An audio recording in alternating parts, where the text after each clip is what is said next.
Hello, my dear students. Welcome back to the channel. Today, the question says a ball is just released from ITH. If T1 and T2 be the time required to complete first off and second off of the distance, respectively. Now, you want to choose the correct relation between T1 and T2, right? So, based on this question, we will see the numerical now. So, just imagine an object. It just makes a free fall from a ITH. Okay. So, first off of the distance they provided T1. Okay, so T1 is the time taken by the object to cover the first half of distance, and second half of distance just take time T2. So initial velocity u equal to 0, right? So now it's very simple. So now just imagine the complete height, that is the total height of an object, right? The total height of an object. So h equal to ut plus 1 by 2 gt square. Now h equal to initial velocity is 0. So make it as 0. So 1 by 2 gt square. Now the total height 1 by 2 gt square. Now first half of distance you want to calculate. So h1 equal to same formula ut1 plus 1 by 2 g t1 square. Now h1 equal to again the initial velocity will be 0. So 1 by 2 g t1 square. Here h1 is nothing but h by 2 1 by 2 g t1 square. Here 2 get cancelled. So h equal to g t1 square. Okay.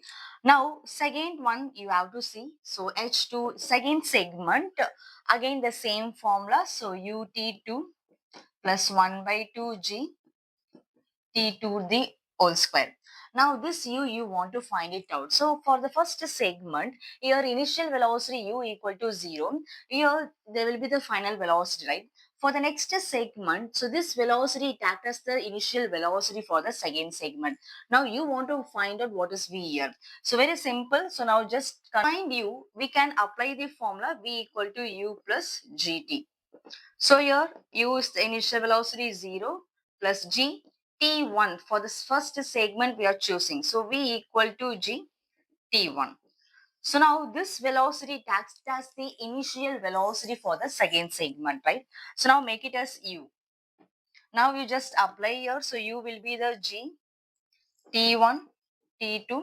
Here h2 will be the h by 2 plus 1 by 2 g t2 the square, right?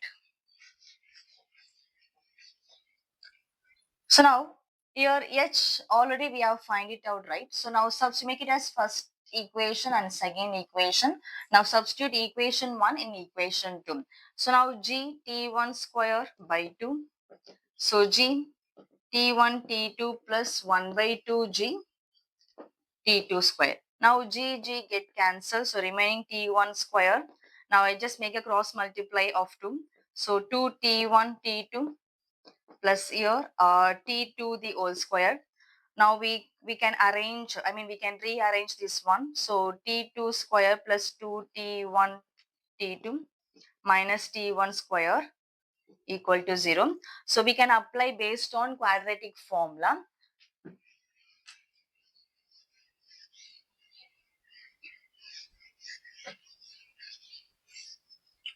So quadratic formula, you know that since they're asking the relation between t1 and t2, make it as t2 here.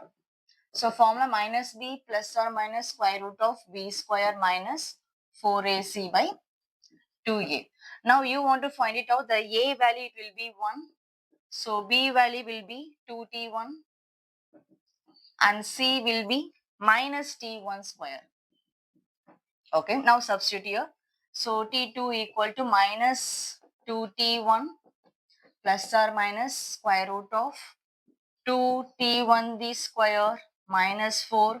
A will be the 1 and c will be minus t1 square by 2. What is a here? 1.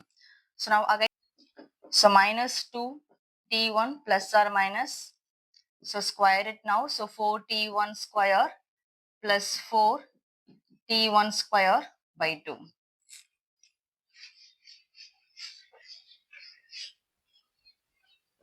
So minus 2t1 plus or minus square root of 8 t1 square by 2 Now, so now minus 2t1 plus or minus square root 8, we can take 2 square root 2. So t1 by 2.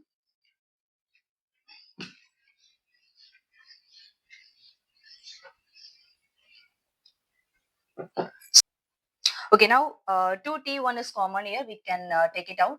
So 2t1 minus 1 plus or minus root 2 divided by 2.